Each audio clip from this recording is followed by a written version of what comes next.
Good afternoon and welcome. My name is Richard Duffy and I am the Student Voice Facilitator for BCUSU. As part of my role, I act as the student lead for any matters which relate to the democracy of our student union. As you may be aware, BCUSU are currently engaged in a referendum which asks whether we should retain membership of the National Union of Students UK moving forward.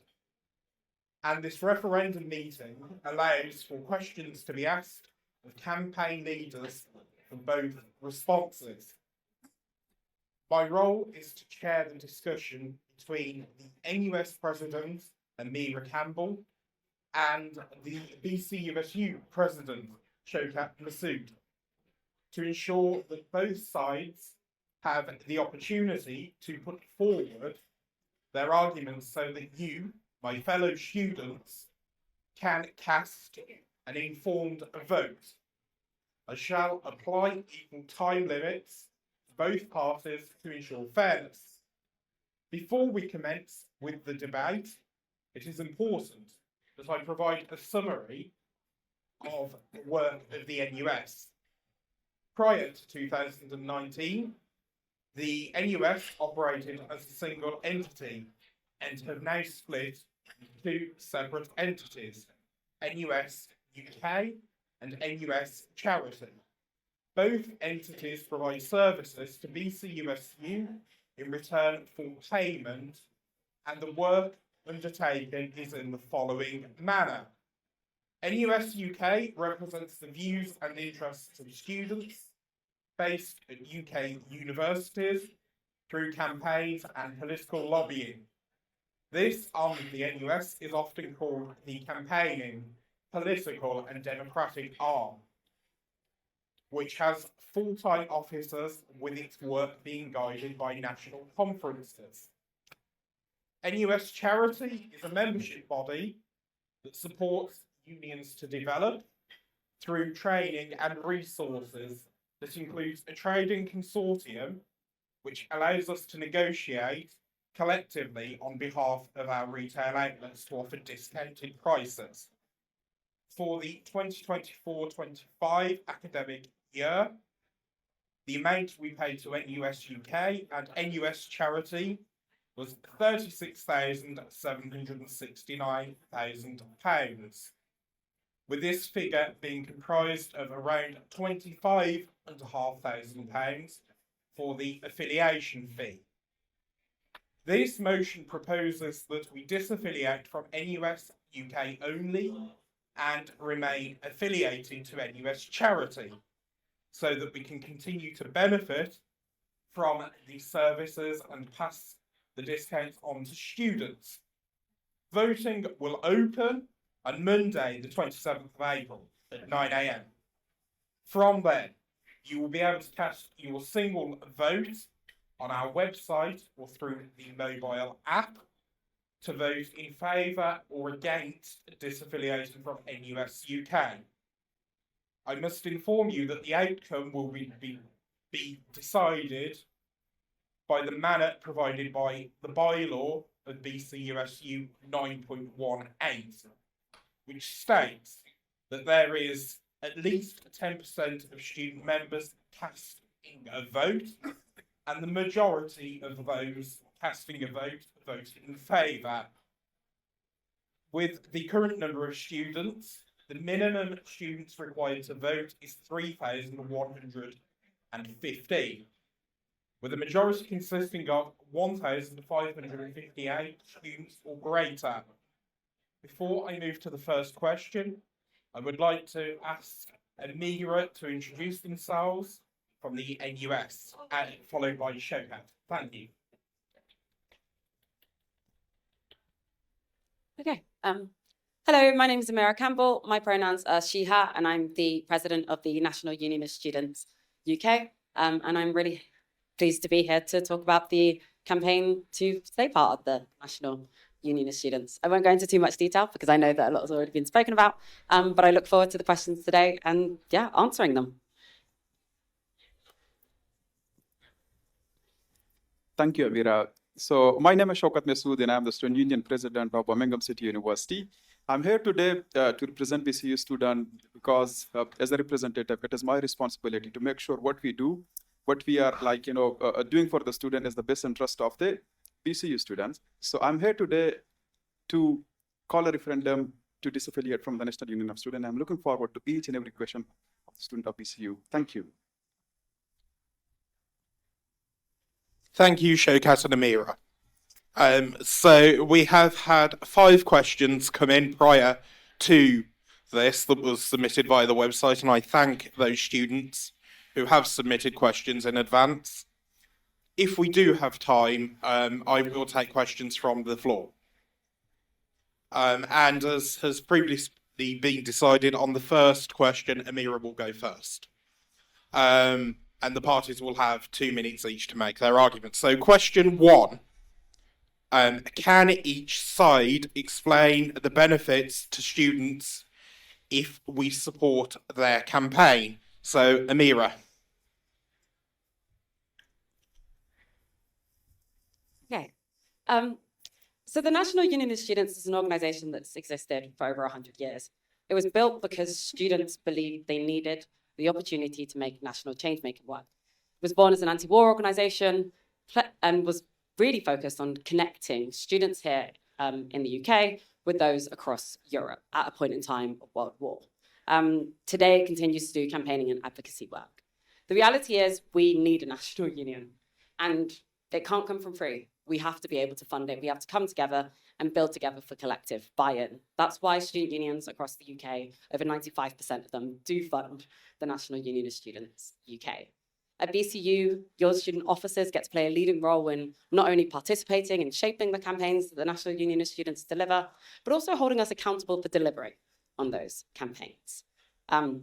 Some of the things that have happened in the last 2 years that I've been proud to be at the helm of as the president of NUS is the work we did around the Renters' Rights Bill, where we managed to secure 2 amendments with the co-chairs of our APPG around guarantors and around renting. Those amendments have had massive impacts, already preventing loads and loads of students, particularly international students, from having to pay their entire year's rent up front. I look at this last 2 years and I see the wins that we've had around the return of maintenance grants, the impact that that has for so many home students in terms of the financial strengths and struggles that they face here in the UK while they're studying at higher education institutions. The National Union of Students represents students in both further and higher education, over 400 members. So we've got people in sixth forms, colleges, those who are apprentices, adult learners, etc., etc. The breadth of work we do is vast. I'm sure over the other questions, I'll be able to speak more to the various different campaigns. But it's not just about the stuff that puts money in students' pockets. It's also about the liberation campaigns that we deliver on. I think about the work that we did with the National Union of Ghanaian students, trying to protect so many students from being deported. I think about the work that we did around trans rights, building up guidance that saw over 50 student unions respond to the consultation around the EHRC last summer. I think about the breadth of work that we continue to do to campaign for students' rights. So that is the reason that we have to continue funding our national union. Thank you. So in terms of the disaffiliation, my points are, we feel that NUS are unrepresentative and then additionally undemocratic, because as a national union of students, it is their responsibility to provide, a platform where they can raise their voices to of the student. Additionally, we participated in a lot of NUS conferences and a lot of platform. So the thing which we realize, honestly, it is something which is not, as a national union movement should do it. And then additionally, my point is minimum engagement with the BCU students. NUS UK membership is quite costly. And then additionally, my point, and maybe a question directly from Amira as well, what direct benefit has NUS UK provided to BCU students, specifically that can justify the high cost of living? BCUSU is providing £25,572 annually, and in such a hard time of the cost of living, these money can directly benefit and contribute to the cost of living support initiative, enhance student services. And then alongside this, cross-campus engagement, our student in our student union, societies are looking for more cross-campus engagement, societies events, more social events. So these are the money which can definitely contribute to such kind of activities, which can kind of improve the student experience here in the campus. And then alongside this, there is a lot of local issues which I feel NUS could work on it, but we can't see any kind of improvement. Specifically, the issue around the safety, transport issue. Due to this transport issue, there is a lot of surveys and stuff that students are dropping and cannot attend their classes, and they are not able, to kind of able to continue their studies. And then additionally, there is a lot of the concern regarding the representation of the National Union of Students as well, because there is a clear. Thank you. I did say I'd keep us to time. So, question 2. Using the current NUS cost of living campaign as an example, can the Remain campaign, so that's Amira, identify what tangible impact affiliation is having on BCU students? And can the disaffiliation campaign, Showcat, explain what they would do to make the impact if we weren't affiliated? So let's go with Amira first. Thank you. Thank you. The cost of living crisis is impacting students across the entire UK, not just at Birmingham City University. And so what we do, and sort of in the purpose of how the National Union of Students work, is that we fight the campaigns at a national level that simply cannot be done at a local level. When I look at things like when we first kicked off the Fair Deal for Our Future campaign, one of the big things that we were looking at was around maintenance grants. Now, that's not to say that BCU Students' Union doesn't do incredible work. Our local student unions do great stuff delivering on, cost of living support, hardship funds, et cetera, on campuses. But when it comes to the actual funding structure for students from the poorest backgrounds, that has to be taken straight to the Department for Education. It has to be taken straight to government. We have to be in those rooms and having those conversations. And that's where we come in as NUS. Us officers sit in those meetings with the DFE with the fact that we can turn around and say we represent 95% of student unions across the UK. We represent over 4 million students, and so we deserve a seat at that table. And that is why it's so important that we exist, that we're funded and that we're able to do that work. When we sit at that table, we deliver on wins. I was there at Labour Party conference when it got announced by Bridget Phillipson that maintenance grants would be reintroduced. And that is thousands of pounds in students' pockets year in, year out. But it doesn't just stop at maintenance grants. The plethora of different challenges financially isn't just in the way that the maintenance funding is there for students, but it's also in the day-to-day costs that they're facing. So whether that's around transport, I was there in the meeting with the Treasury Select Committee when they put forward the recommendation for free buses for under 22s in England, matching what was won by NUS Scotland in so many years ago. I was there during the conversations now that we're having around the weekend student loans crisis, which doesn't impact students at BCU, but does impact so many students across the UK. And so it's really clear to me that there is so much work that NUS does on cost of living that simply cannot be done locally.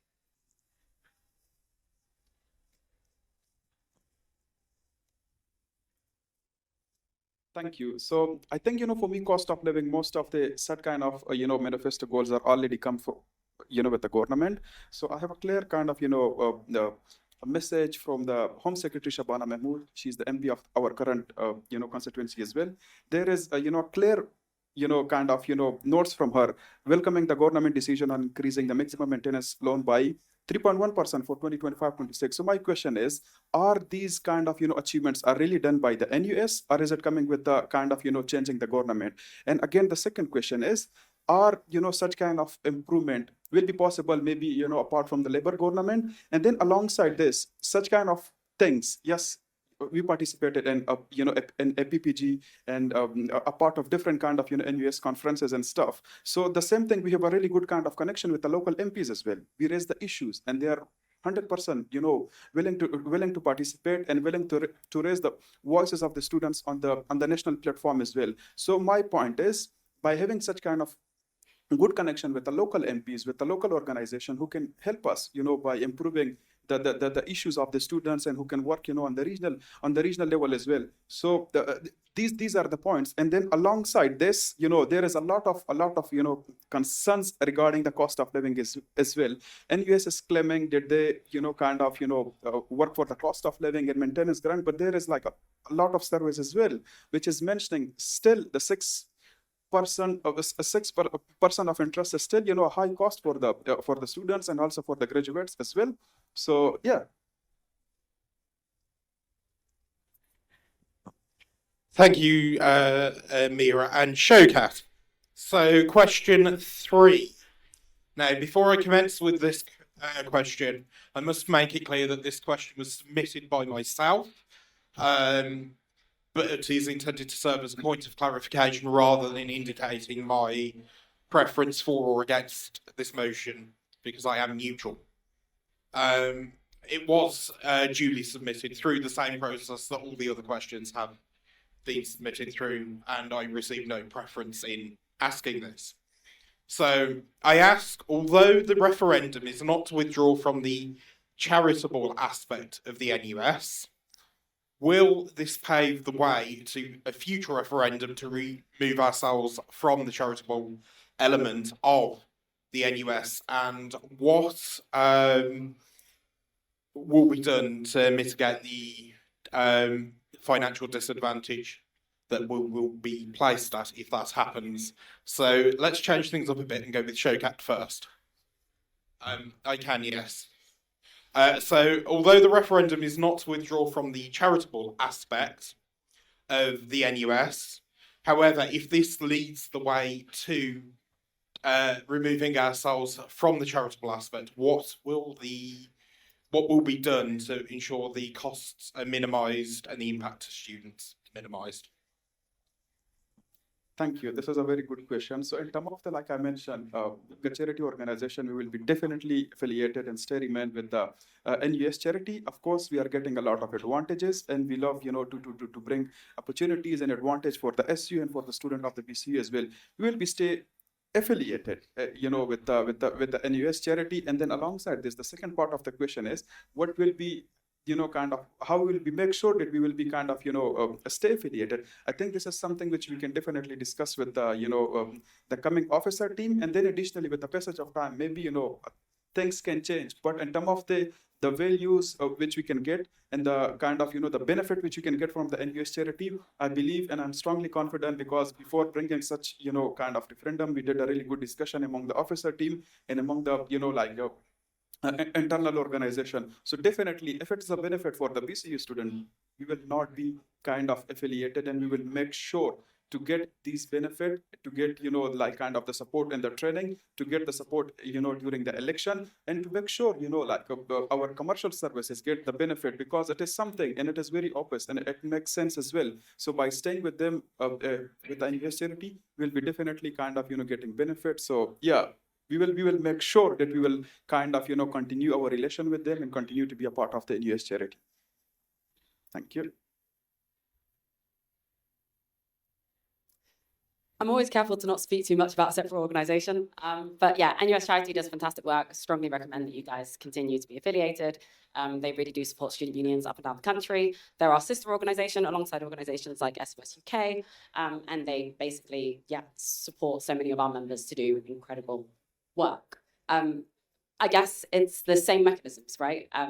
You guys as student unions as students always have a vote, which means you guys can call a referendum to leave, remain, etc., and exercise your democratic right to come to conclusions. When it comes to the financial impacts of being part of any national organisation, there is always collective buy-in. It always does cost money. If I look at, the funding model that you guys currently have as BCU with NUS, you'll know, and many of your team will know, that actually over the last decade, the amount that you put in financially is actually only reduced. It's either stayed the same or reduced, and therefore faced a real terms cut, because our members are going through real financial challenges right now. Those financial challenges mean that student unions are poorer than they've ever been. Universities are facing crisis. Students are in a cost of living crisis. And so it's really important to us that we do everything that we can, both as NUS Charity and as NUS UK, to make being a part of the national movement more and more affordable. And so, that looks like, reducing the amount that is being contributed by student unions across the country, but it also looks like some of the hardship that we do. Student unions will know that each year, if they're facing significant hardship and can no longer afford membership, we do have a system by which we waive yearly fees. So I guess the question of sort of how do we make sure that it's always financially viable and possible for student unions to be part of NUS is built into the structures of how the membership is designed. And we also recognise NUS also face the same financial challenges the entire sector is facing right now. Thank you, Amira and Shokat. So, question 4. How, if we leave, can you replace the functions of the NUS and ensure I don't miss out on the chance to influence? So let's go with Shokat this time first. Thank you. Thank you. So, as a kind of, strongly believe on the student movement, as I strongly believe on the kind of, values of the student, and I strongly believe student deserve better, student deserve more. So the only kind of, concern which we have with the National Union, of Student is, kind of, representation, undemocratic, and then alongside this, lack of integrity. The question which we kind of, asking, this might be something from Amira. There is a lot of kind of things, specifically, representation of marginalized voices, including Muslim, international student, they feel they are not properly kind of represented. And then alongside this, sorry, what was the second part of the question? So the second part of the question, Shokat, I'll reread the question for you. So, how, if we leave, can you replace the functions of NUS UK and ensure I don't miss out on the chance to influence? Definitely. So yeah, thank you for repeating the question. Definitely, like I mentioned, like working with the local MPs, working with the kind of, local organization, there is a lot of opportunities. And we are not only the one SU that we are leaving, the National Union of Students. Like, you can see there is like, kind of, since this kind of, referendum has started, LSE, Cambridge, Liverpool, Leeds, Beckett, Aston recently did a referendum as well. And then alongside this, there are a lot of more they are bringing, and they have their vision, they have their goals. But for us, definitely we can work with the local organization, local MPs, and kind of with the local universities who can, kind of will be willing and can improve, the experience on the regional level. And then additionally, like I mentioned, having a really good relation with the local MPs as well. Definitely, they can raise the same voices in the parliament as well. And then apart from that, I believe most of the things which I will definitely and clearly say the NUS is claiming this is something with the government kind of policies as well, like seriously our concern, and it is on our website as well, that save the graduate visa for international students. So my point is, if they really save the graduate visa for international students, so why it is now from 2 years to 18 months? And do you know how it is kind of impacting on the international student? And then additionally, how it is impacting on the universities as well? And apart from that, representation is a very important and a factor of the national union movement as well. Do you think, like they really represent each and every student of the, in this current situation? Do you think that when the students feel, something, kind of disciplinary reaction across the UK, do you think they get a proper support? So these are the concerns. And then additionally, definitely, we can work with the local kind of, organization and MPs which can improve, and we can kind of, replace the same kind of voices. Thank you to Amira and Shokat once more. So, question 5. I am so sorry. Please step up. Thank you. No, don't worry. I mean, the simple answer is you can't replace the national function that NUS delivers. NUS has earned the right to sit in the rooms and do the work that it does over 100 years. Student unions have funded it for over 100 years. BCUSU can continue to do incredible work locally. NUS does not get in the way of that. If anything, we strongly support it. Continue to meet with your local MPs, continue to meet with your combined authorities, continue to do the great local work that student unions do all over the UK. It's vital. But fundamentally, BCU can't sit in rooms with the Minister for Skills. BCU can't, alone anyway, do those things. BCU can't be the secretariat for the all-party parliamentary group. That's the role that NUS plays. And so there are fundamental functions and pieces of work. BCU can't sit on the advisory board for the OIA. BCU can't sit on the student select board for the Office for Students. BCU can't sit in the meetings quarterly with the Universities UK, et cetera, The list of things that we deliver tangibly that we have to do as NUS that simply cannot be done by a local student union goes on very, very long. And even if BCU had the financial capacity to launch an entire new organisation, fund it and deliver work at a national level doing change making, it still would not hold the legitimacy that a membership and democratic organisation such as the National Union of Students holds. And so fundamentally, it's not possible to replace it.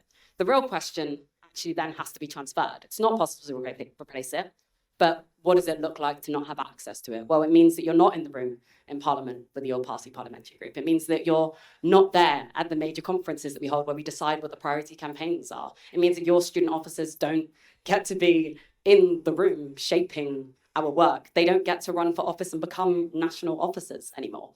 You close the door to being part of that work. That's the reality of what it looks like. Thank you to both of you, and apologies once more for us. So, question 5. So this is the final question we've been sent in.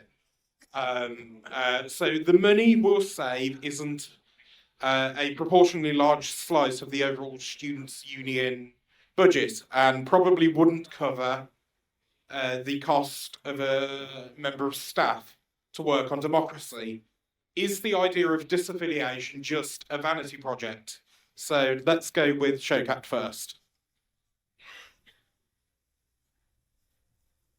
Thank you, Richard. I think this is a very good question as well. So I think as a representative of the, a large number of students here at BCU, so for me, each penny matter. So I think, 25,572, it's a huge amount.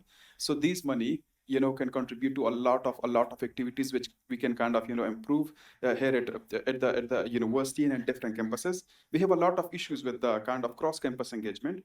We have a kind of, our societies want more more societies, events and social. Alongside this, 45% of students want more relaxation spaces. Of course, this is not a huge kind of, amount, but if you could kind of think on yearly, like, for example, maybe, each year, these can kind of, can make £1 million pounds, like, in coming years. So for me, such kind of, the money can definitely contribute to society's activities, cross-campus engagement. We have been kind of, students really want, improvement of the food at the Margaret Street. We can kind of, contribute and bring back the sports to the BCU as well, because there is a gap which, kind of BCUSU could kind of improve it as well.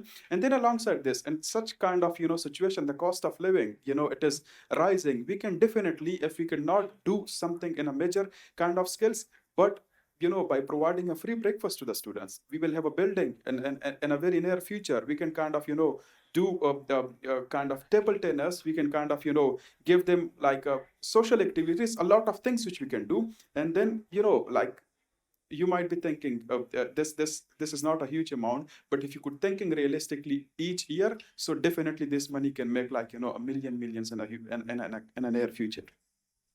Thank you. So thank you, Showkat.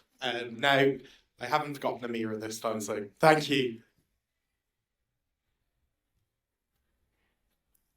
So I don't sit on the board. I'm not one of your officers. I'm not deep into your accounts. But what I do know is that often when leading an organisation, a lot of this is about political decision making. There are going to be serious decisions that your student union are making and your officers are making about the financial position that your student union is. From the understanding that I have and the conversations that I've had with your officers, BCUSU isn't in financial trouble, guys. So you don't have to worry in that sense. I guess to get to it, yeah, money can always be moved around to do various different things. There's political decisions that your leaders can make about where they spend things. If you guys need support with free breakfasts, if you need these initiatives, I'm honestly deeply confident that there can be the political decision made to fund those things without leaving a national union of students. But these are important political decisions that you guys have to vote for people that make the decisions about. Fundamentally, that money that goes into NUS is money that's needed for it to continue to survive, for it to continue to exist, for it to continue to do the work that it does. And I think now more than ever, it is so important that we have a national union of students that is able to represent. NUS isn't perfect. We haven't got everything right. There are genuine concerns that need to be dealt with. Things that we, one, have discussions with your officers about fairly regularly, but secondly, that they have the opportunity to hold us accountable for at our national spaces, at our regional campaign days, at all the various different spaces where they come to us. All of your officers have my phone number and can talk to me whenever they need to. And so there's work that we need to do as NUS to rebuild trust and faith in the work that we do nationally. I think what we've got is a situation, and in many ways I would say I shouldn't have to be here. We shouldn't have to be having this conversation. Students should be voting and deciding democratically whether they want to be part of NUS, but also that your officers and we should be in a place where we know what we want, where we want to go, and can get to these points without having to come to these massive votes. Thank you ever so much. That ends the pre-arranged questions. We've had one question online.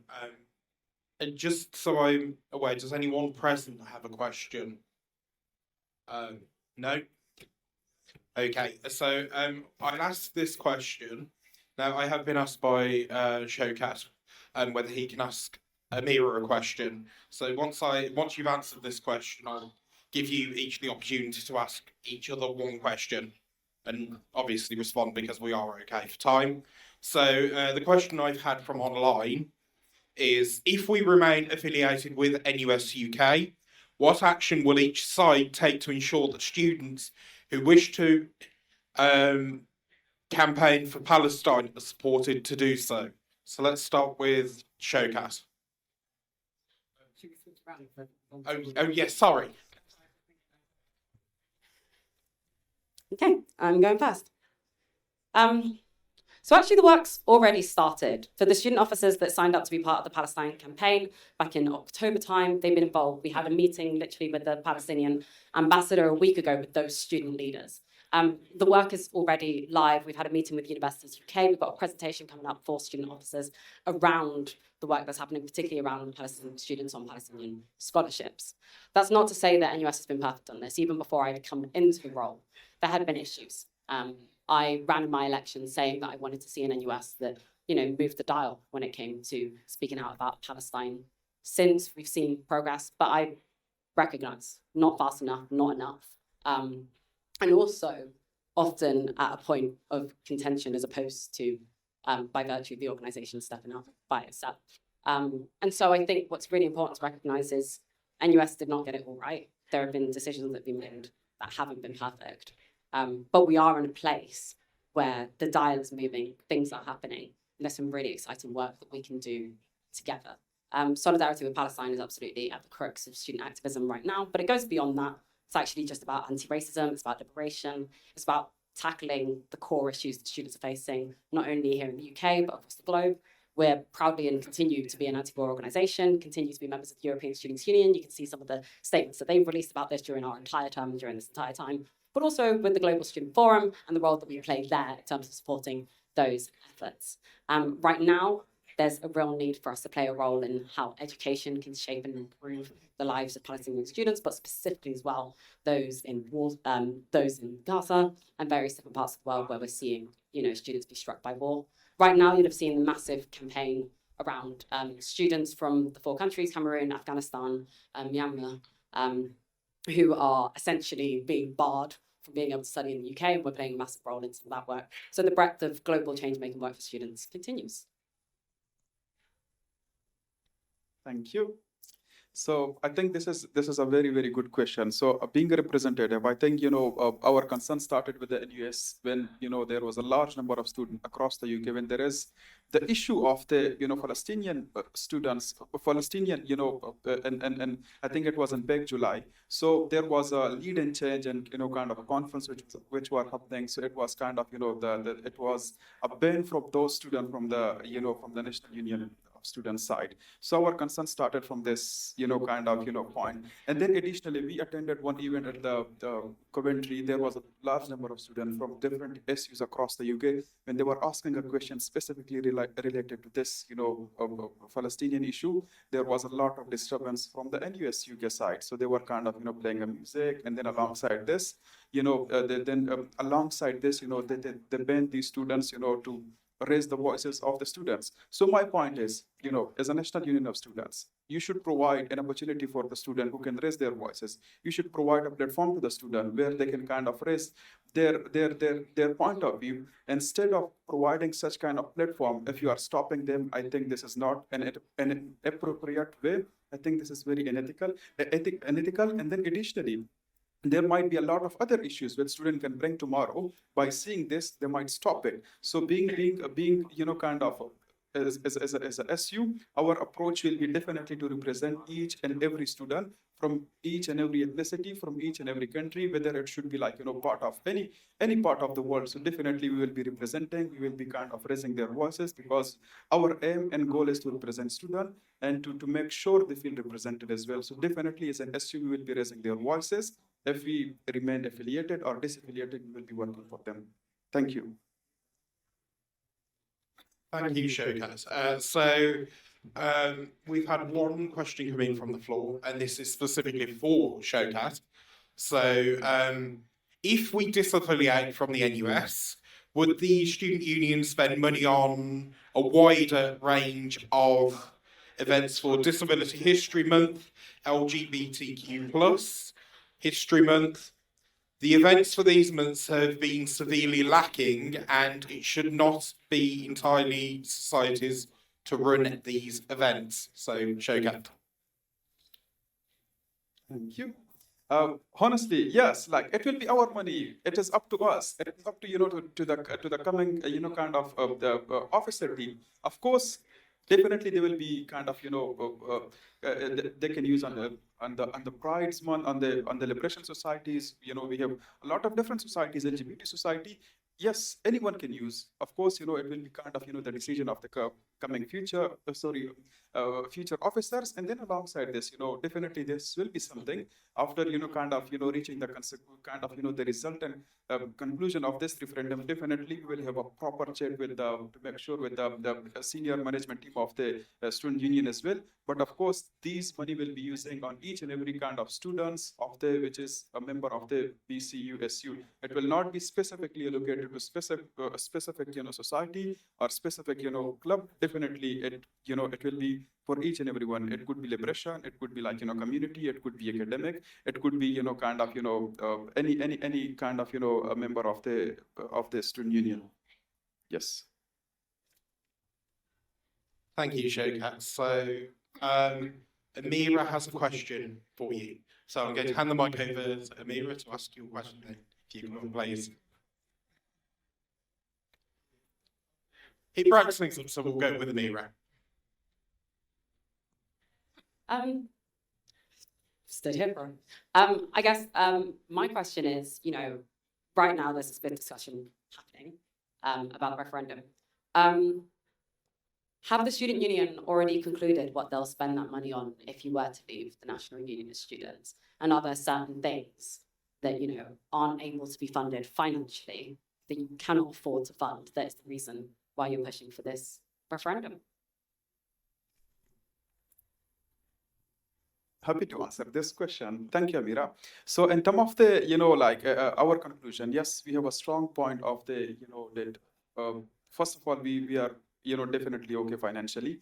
But then alongside this, there is a lot of things which is happening. Like I mentioned, we will have one student union building in the coming future. But yes, we can definitely use this money to improve the experience of the student. We have an issue at the different part of the different campuses of the student union, of the university. Definitely we can spend there as well. We can kind of improve our representation, which is our strategic goal as well. We can kind of improve our kind of visibility in different campuses of the of the BCU, which is again our strategic goal as well. In terms of financially, definitely we are kind of doing well. But for me, like as a leader of the students, so each penny matter because this is charitable money. So the thing is, if it was worth it, definitely, we will be definitely in favor of these things. But my point is, if we are getting a lot of, resources, a lot of, kind of, support from the NUS charity, so what's the need of the NUS UK to give them, like, honestly, again, £25,572, which we feel unrepresented, which we feel, kind of, honestly, we have a question on the integrity. We have a question on the, kind of, the accountability as well. So yes, we definitely, so far, not a clear plan, but we will be definitely having a plan to invest and use this money wisely for the betterment of the student union of BCU. Don't go anywhere, Shokat. So I'm going to hand over to you now to ask your question for Amira. So my question is, like, it would be in two-part. First of all, NUS has lost almost 8 referendums so far, the highest, since the way back in 2023. At which point will the public, will NUS publicly address this issue, to apologize for punishing the student, who raised the voices in July? And then the second part of the question is, so the government, said the new grant will be funded by tax on the international student fees, which will only be applied to the higher education provider in England. So it means they're essentially the cost of, the increase in maintenance loans, it is already coming from the, by kind of, charging the international student extra. So how and why NUS is claiming that they kind of, work on, achieving the maintenance, grants and cost of living? Okay. So, first question. I think it's really important that we recognise what happened in July, but also recognise the intersection of this issue, because obviously it sits between multiple organisations, leading changes in the NUS charity event, and this debate isn't about NUS charity or the decisions made in those joint spaces.